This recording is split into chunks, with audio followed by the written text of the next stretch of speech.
Welcome to Great in the Sack When Misogyny Leads to Mayhem. I'm your host, Nicole Davenport.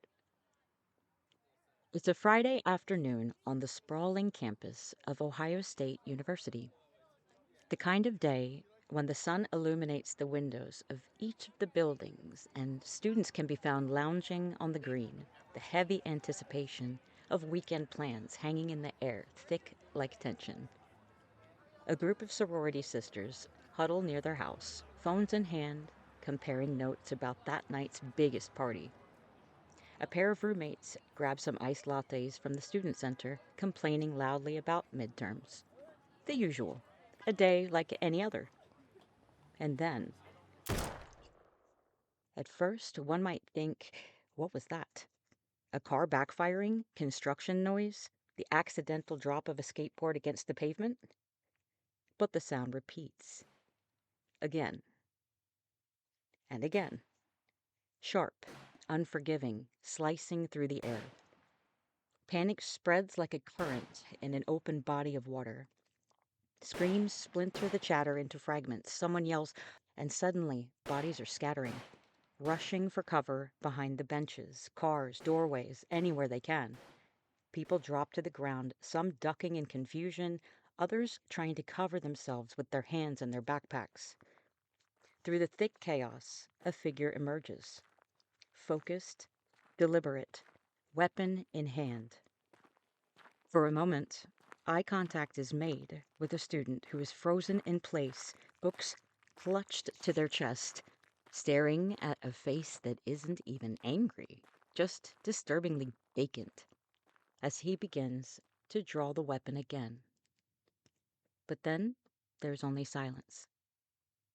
This is just a look of what could have been. A large attack with a so-called kill count of around 3,000 women. But alas, no lives were lost that day. No parents received calls that would shatter their entire being. The sorority house wasn't turned into a memorial. The sidewalks were not scattered with evidence markers and flags. Because in March 2020, law enforcement intervened just in time. They found a young man in his bedroom. His weapons, his journals, his manifesto, detailing every brutal intention. His name is Tres Genco, and what could have been a very bloody day of devastation was cut off before it could even happen. But what brings someone to this moment of committal? What makes a person believe that violence could be the answer to their isolation? Today, we explore the twisted path of Elliot Rodger fanboy Tres Genco, the dark allure of incel ideology, and how we as people and as a society can better address the problem of unwanted celibacy in men. Tres Genco's story is a story about law enforcement intervention. It's also a reflection of these now brightly lit corners of the internet in the ideologies of the self-proclaimed incels who see violence as retribution for rejection and being unwantedly celibate. You can find the show sources and also the social medias on Podbean and also on Spotify and pretty much anywhere else you get your podcasts.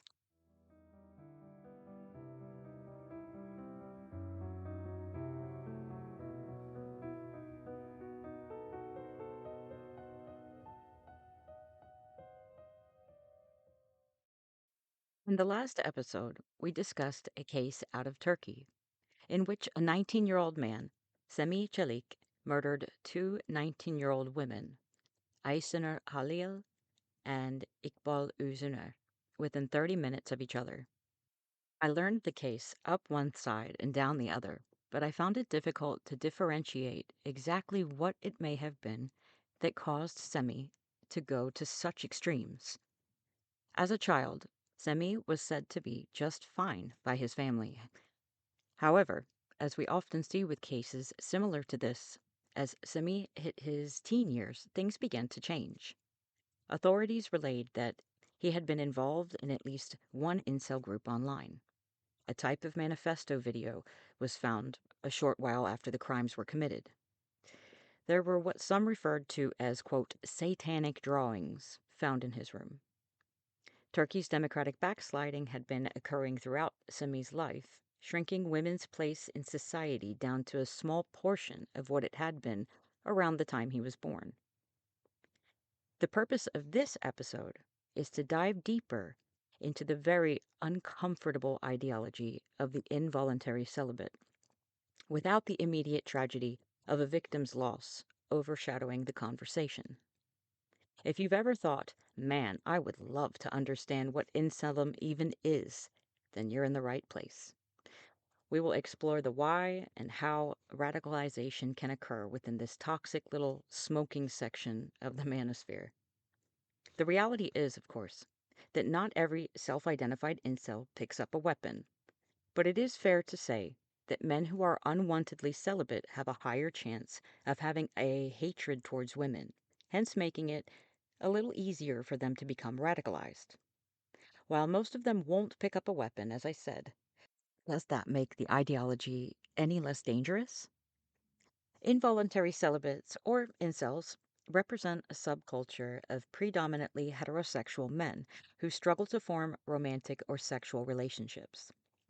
In 1997, Canadian woman, yes, you heard me right, woman in her mid-20s named Alana, created a web page where people having dating troubles could congregate and find comfort in one another, even community. She called it Alana's Involuntary Celibacy Project. This seemed to be a very safe, healthy place to be for men and women, aside from an angry misogynistic viewpoint every now and again. Alana had coined the term Incel, Incel, which was shortened over time to incel, especially due to its strange pronunciation. Sometime after she moved on, and kind of forgot about it to be honest, the idea behind her website transgressed into the vile type of places that they are today. Alana tries to counteract these platforms now, in the present time, with another project that she has created, which is called Love, Not Anger, to try to promote healthy conversations about singlehood. While often viewed as a fringe group, Inceldom can be understood as an extension of patriarchal norms and expectations. The patriarchy establishes rigid gender roles, positioning men as dominant and entitled to women's affection and their bodies. When these societal promises remain unfulfilled, some men experience frustration and resentment, leading to the development of the more toxic incel communities. An analysis done by Alex DeBranco highlights that incels' grievances are rooted in male supremacist ideologies, reflecting broader patriarchal attitudes. William Costello's research, on the other hand, provides insight into the psychological profiles of incels and also of evolutionary psychology. His studies reveal that incels often have a lower self-perceived mate value and feel external forces control their single status.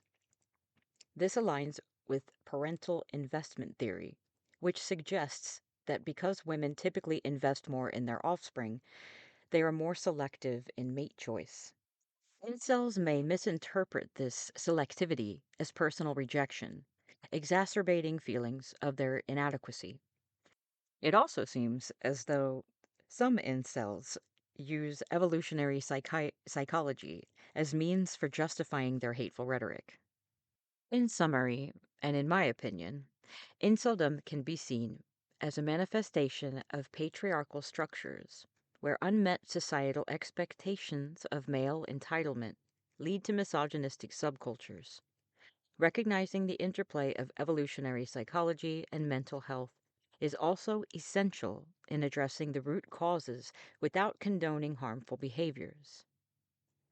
Now, with all that being said, the incel community is a subsection of the manosphere, as we discussed in part one. The other main areas are MRAs, which are men's right activists, PUAs, which are pickup artists, and MGTOWs, men going their own way, which all exist in the margins of the internet.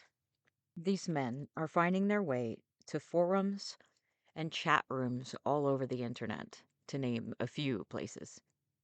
The virtual areas where incels like to chat are often an echo chamber of bitterness, resentment, and entitlement, where men bond over their perceived rejection by women.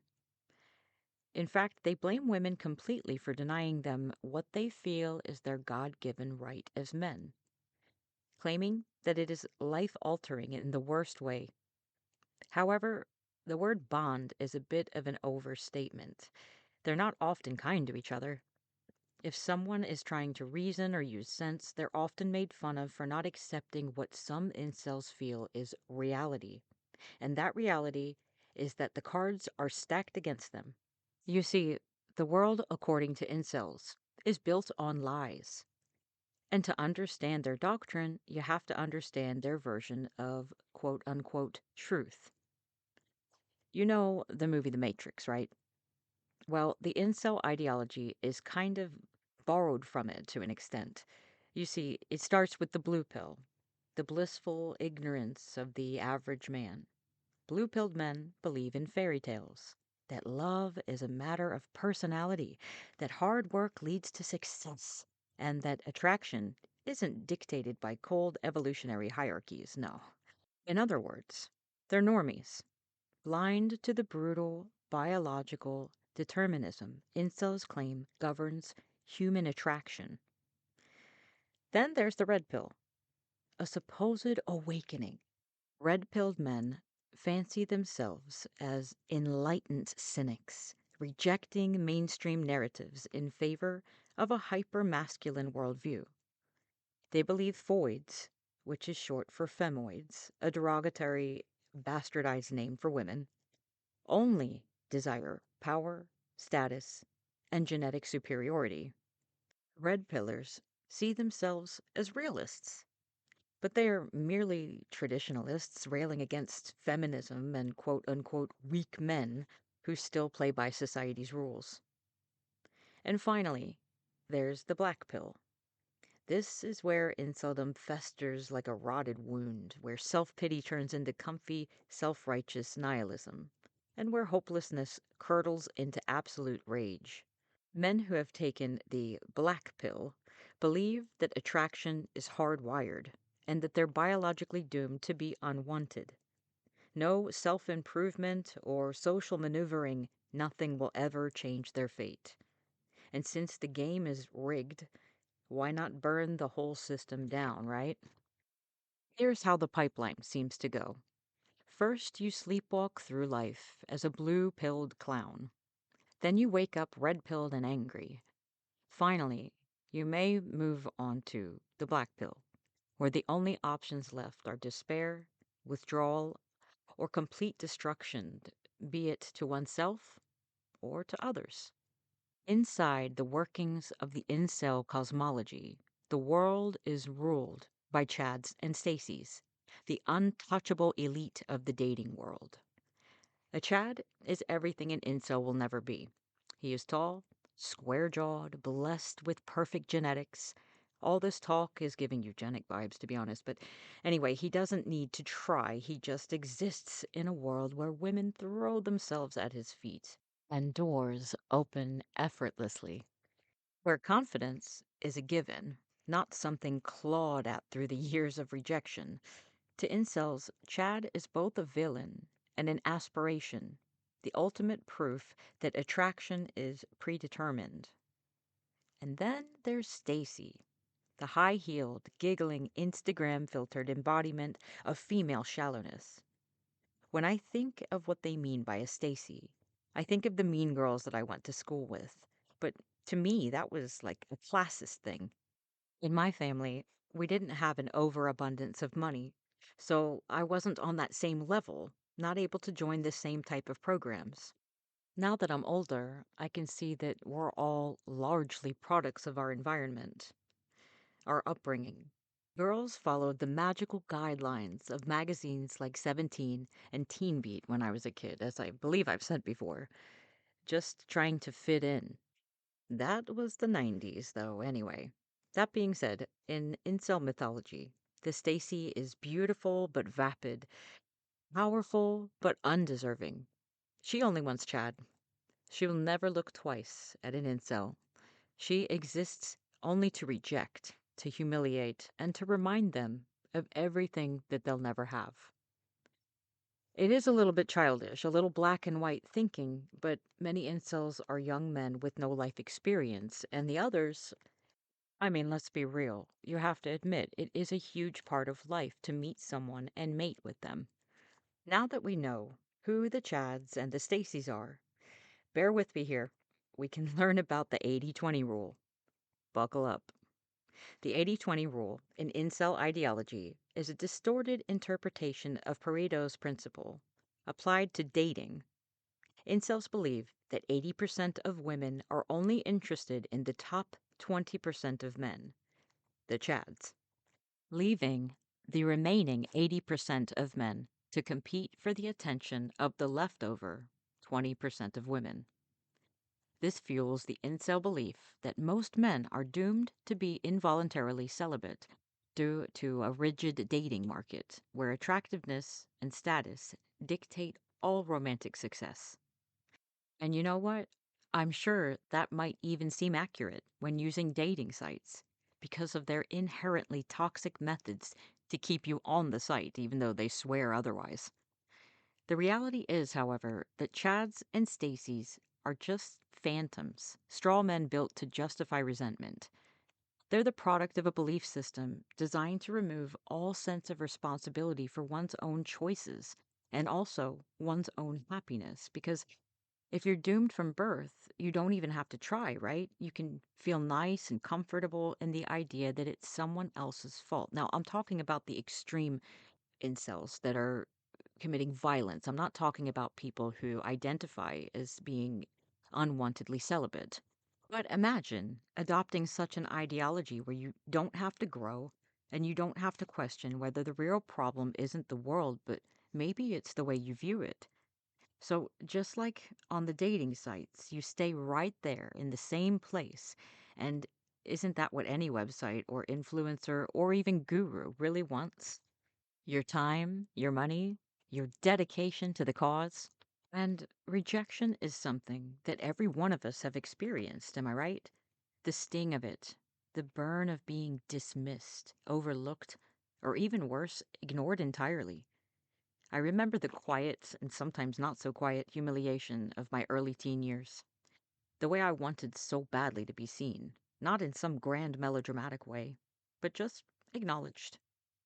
It's hard to understand how incels see our experiences as so radically different. Like we, women, girls, anyone who's ever felt the sharp pang of exclusion, haven't lived through rejection as well. Like they've cornered the market on loneliness. But there's something else at play here, it seems. Because not everyone who feels invisible turns to hate or finds solace in doctrine or blame.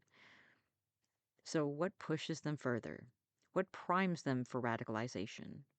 Look into the forums, their manifestos, and you'll see a pattern. Autism, disabilities, mental illness, vulnerable narcissism, and a lot of bullying in early school years. Studies and articles link these traits again and again to inceldom, not because these conditions cause it, but because society's treatment of difference isolates them further sometimes. They grow up being called weird, struggling to connect, misreading social cues, or being outright mocked for who they are. And in a world that already tells them that they're less than, the incel community hands them a brand new identity, one that is already built up and ready to go, soaked in self-pity and rage. Would those associated with incel platforms and forums who commit horrendous crimes have committed the crimes if they hadn't been? Now, while many incels struggle with mental health issues, acknowledging this should not excuse violent, misogynistic behavior. Understanding the psychological challenges faced by incels is crucial for developing interventions, but it's equally important to hold individuals accountable for harmful actions and beliefs that pave the way to violence. And while I agree that patterns can be found, I personally feel that focusing on mental health issues treats loneliness and depression as the primary drivers of incel violence, rather than addressing the underlying misogyny and sense of male entitlement. DeBronco emphasizes that while mental health challenges may be present, they don't inherently lead to violent behavior. Instead, it is the entitlement and the jacked up moral justification that animate perpetrators of mass violence, who are more often than not cisgender, heterosexual white men. There are studies, however, now that reveal incels of different political backgrounds and ethnicities. For example, take a look at attempted murderer and self processed incel Armando Hernandez Jr.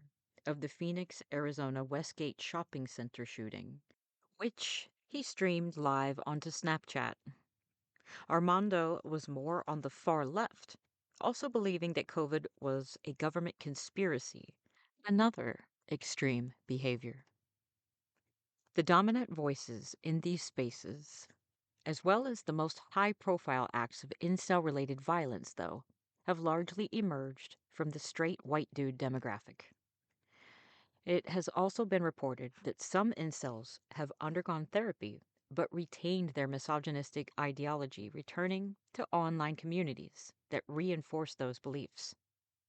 DeBronco notes that mental health services are not designed to treat ideology, as misogyny and supremacism are not mental health issues. Therefore, solely providing mental health support without addressing the ideological components may be insufficient. Also, there's the chance that emphasizing mental health as a primary factor in incel behavior can inadvertently stigmatize individuals with psychological conditions. Advocacy groups have spoken out against attributing violent actions to mental health diagnosis, as this can lead to harmful generalizations and misunderstandings about mental illness. And that I can totally get on board with. I have spoken to a few different people about the somewhat culty relationship that goes on within these incel groups. And while they may not have a typical leader as most cults do, the more violent variety of incels kinda do. And that would be Incel Saint Elliot Rogers, as they call him.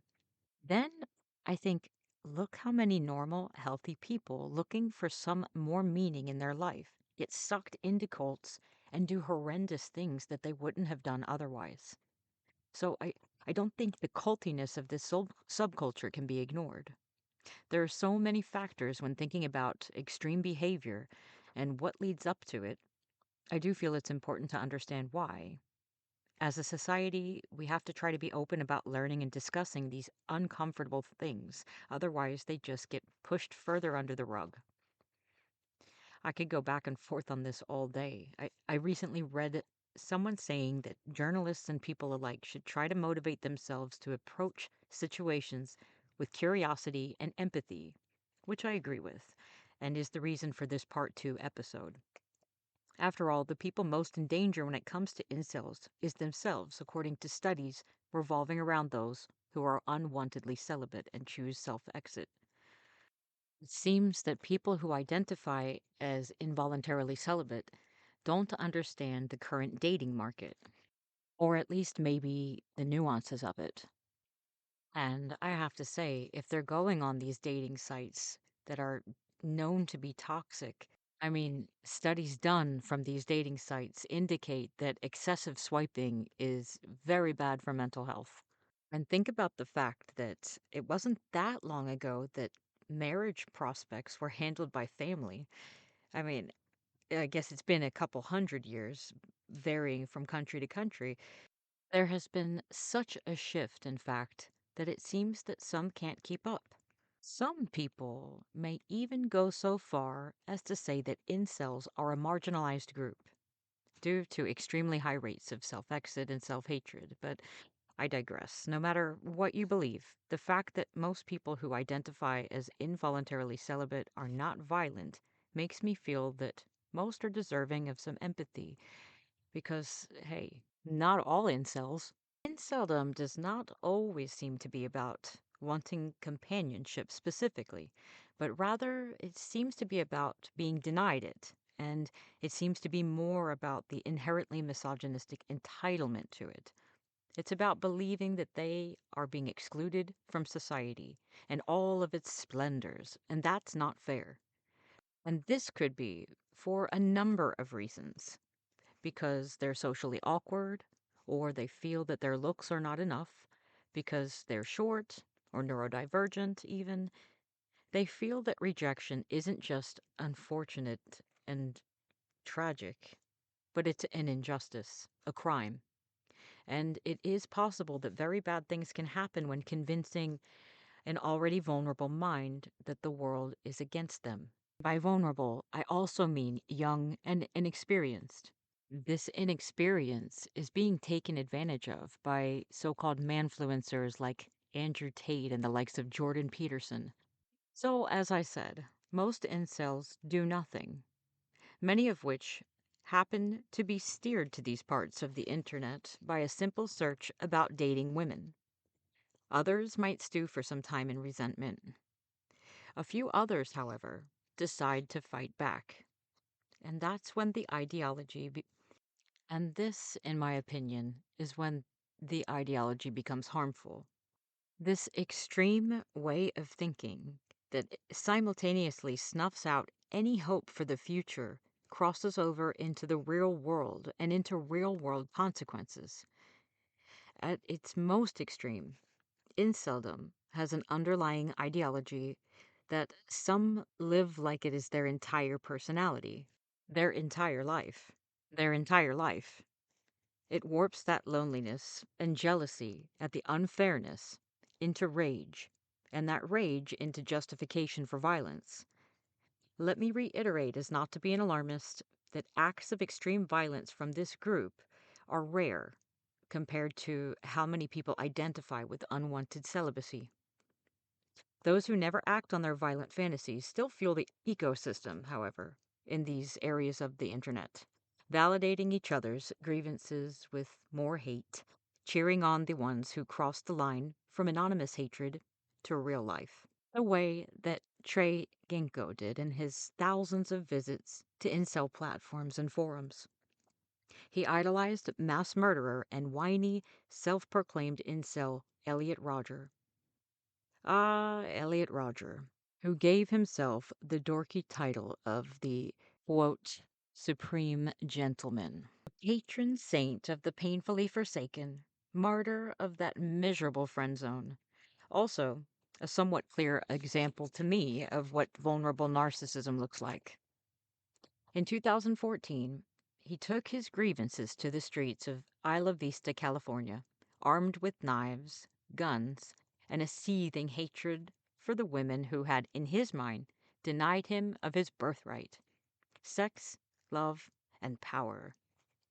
He murdered 6 people, injured 14 more, and left behind a 141-page manifesto dripping with entitlement and self-pity.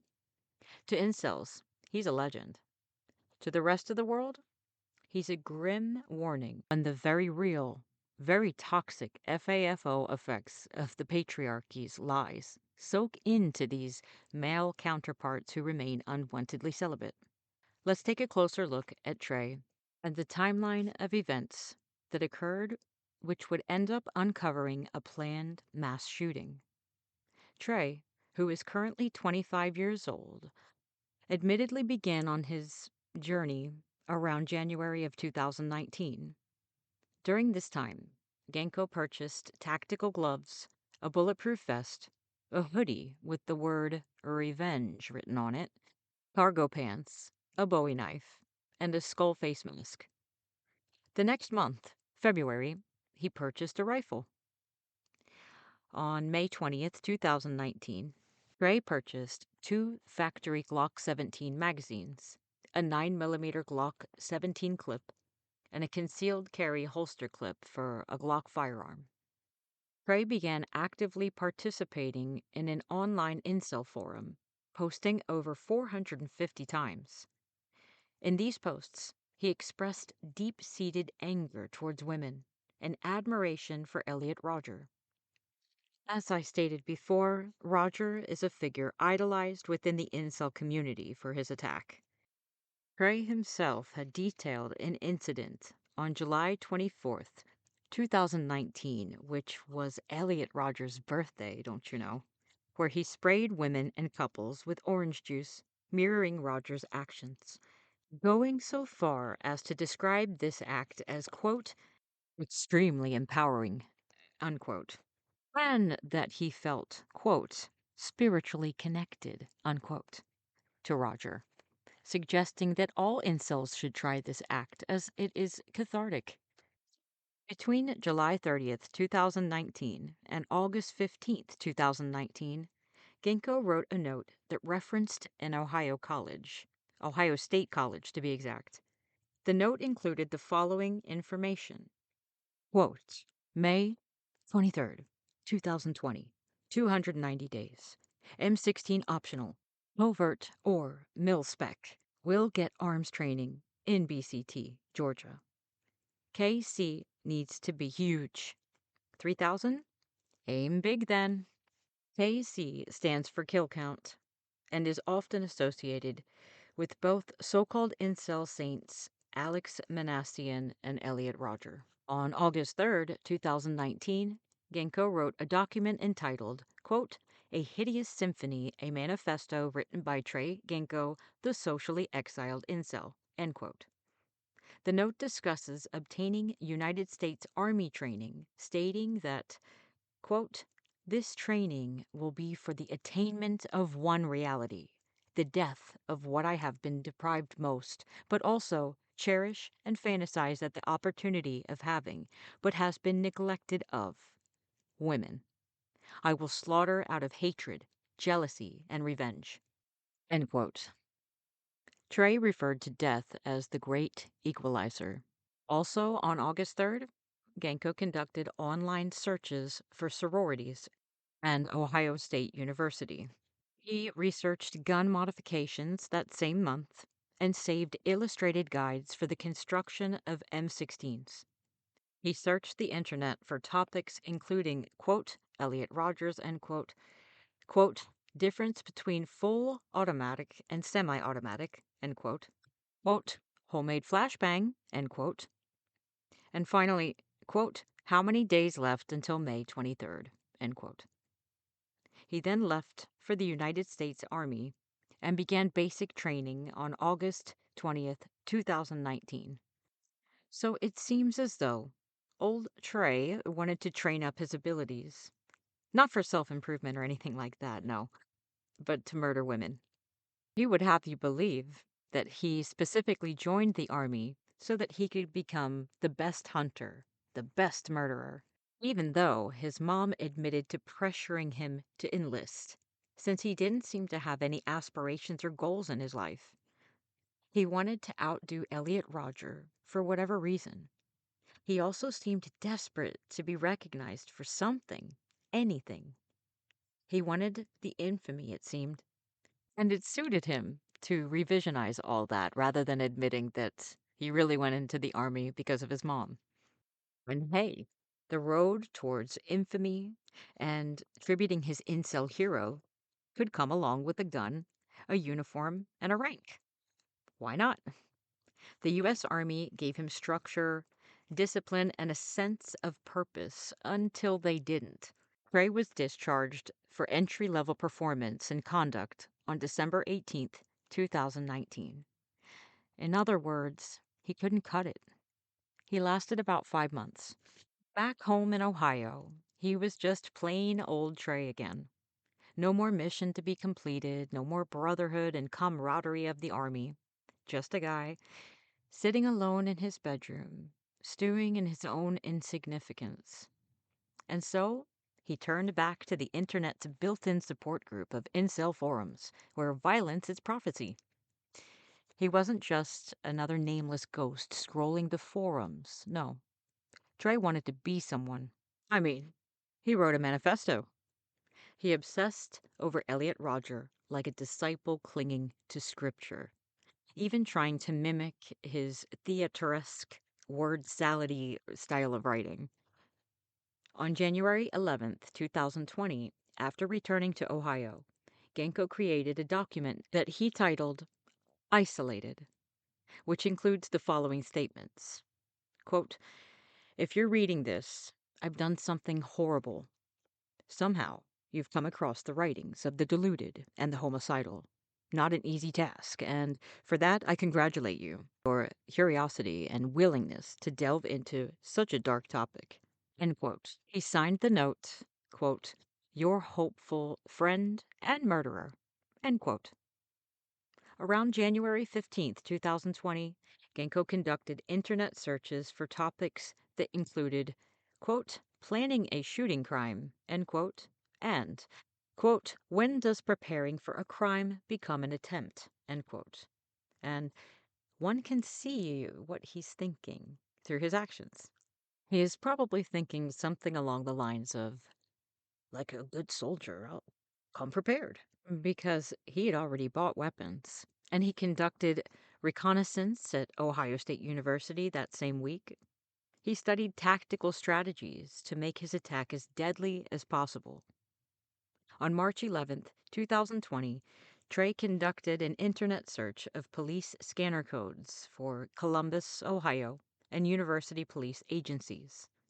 He'd begun planning this mission to murder women just as his idol had. The difference between Trey and his idol Elliot, though, is that Trey gets caught before he could immortalize himself in the Incel Hall of Infamy.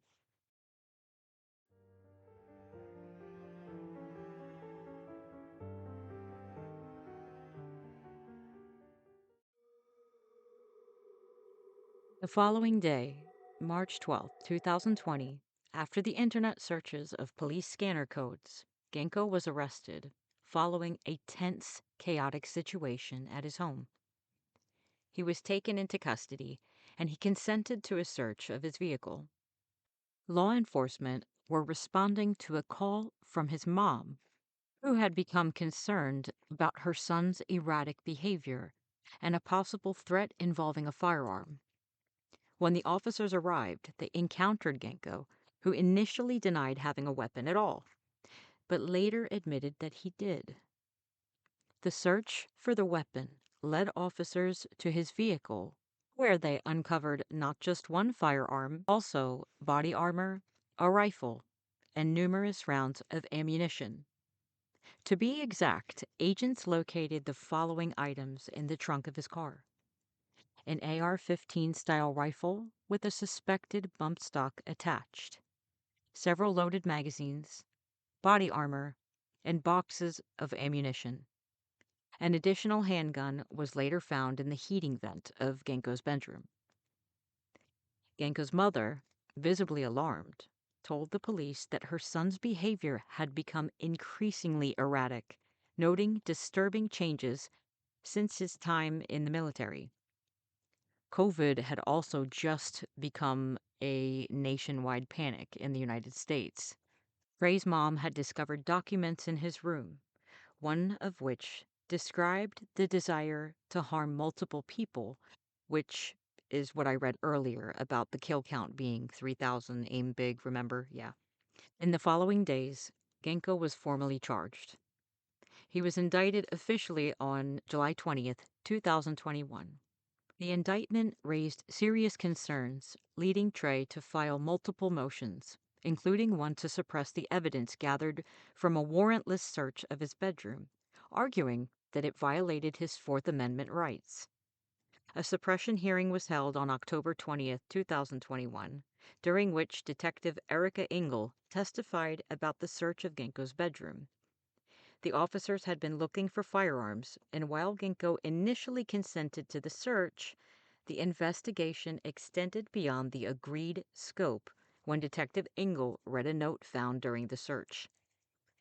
Genco argued that the reading of this document was an overreach, a violation of his consent, and the court agreed, partially granting his motion to suppress evidence found in his bedroom. The motion hearings, filing delays, and suppression decisions set the stage for a lengthy and contentious legal battle, culminating in Trey's sentencing. His defense team worked to frame his actions as a product of a severe psychological shift, which they attributed to his time in the military. However, the prosecution emphasized the severity of the weapons found, his erratic behavior, and the chilling nature of the documents discovered in his possession, which indicated premeditated violent intent. Ultimately, the court recognized the complexity of Ginkgo's case, acknowledging the need for a nuanced approach, one that balanced his mental health history with the threat that he posed by his actions. In the end, the court's decision was a sentence of 17 months in October of 2020 for his terroristic threat towards women. Credit, of course, of time served for the 224 days he'd already been in custody.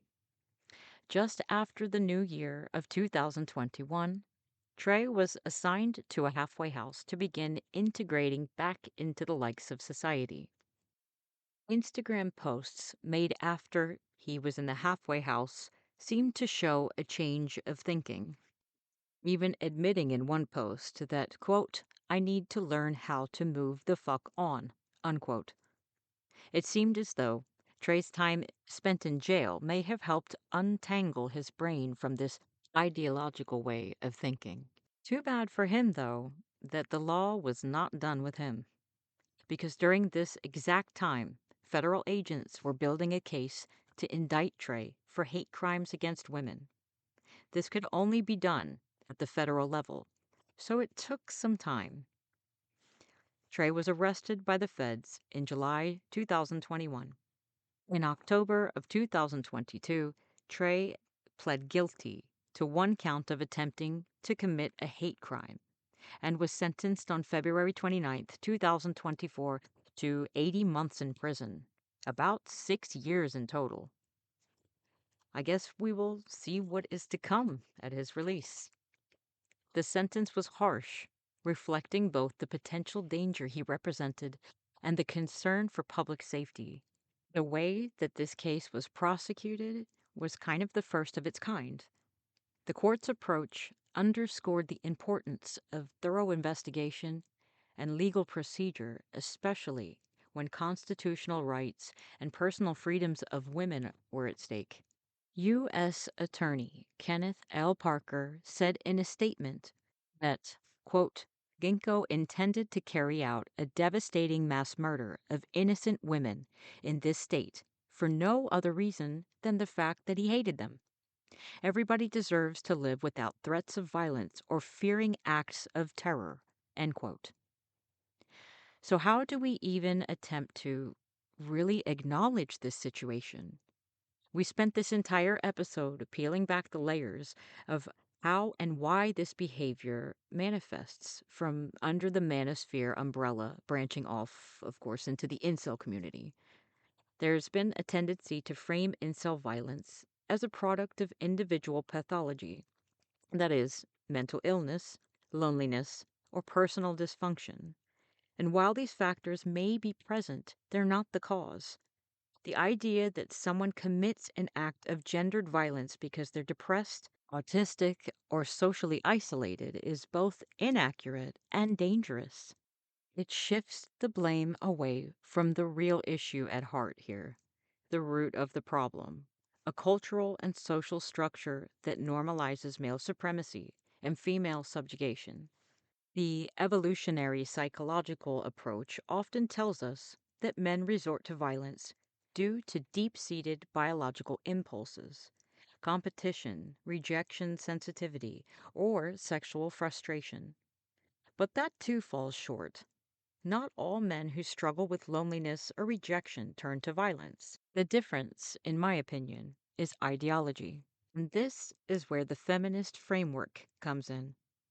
If we analyze incel violence through a feminist lens, we see them not as a collection of broken individuals, but as a symptom of a larger misogynistic system, a system that teaches men to believe that they are owed access to women for any reason and that rejection is an injustice. And instead of excusing or sensationalizing inceldom By asking what's wrong with these men, we should be asking questions like what social conditions and narratives keep fostering this rage? Oh, how do we identify when someone might be slipping into these dangerous ideologies? Well, researchers have pointed to the triad of risk for incels, which include personal crisis or instability, meaning job loss, a breakup, or personal trauma that leaves someone feeling powerless. The second part of the triad of risk for incels would be online radicalization. Duh, right? As we discussed, this happens in the digital spaces of the manosphere where the likes of Andrew Tate and other toxic manfluencers can be found. And finally, the third part of the triad of risk for incels is access to violent means. Whether this is weapons, explicit plans, or escalating rhetoric, it's when ideology turns to action, especially if you see someone researching mass shootings or something along those lines. It can be an indication of deteriorating mental health or even the planning of an extreme attack. If we as a society are going to be serious about preventing incel violence, we need to stop excusing it as a mental health crisis or even an evolutionary inevitability. Because to me, it's about how misogyny is reinforced and weaponized, both in these parts of the internet and also in the casual conversations that we let slide. And speaking of conversations, the TV show Adolescence has done something that few mainstream narratives dare to do. By taking this crisis of angry, sometimes very young men who feel left outside of society for whatever reason, and putting it in front of us in a way that people can talk about it. Do you have any thoughts or opinions about this episode? If you do, I'd love to read them in the comments section. I hope you'll join me next time on Great in the Sack when misogyny leads to mayhem. Until then, stay vigilant, stay vocal, because silence is complicity. Oh, and please, please, please don't forget to like and follow the podcast anywhere you listen to your podcasts. You can also find me on Instagram under Great in the Sack True Crime Podcast. And you can reach me on email at freightinthesackpodcast@gmail.com. We'll see you next time in the sack. Thanks for listening.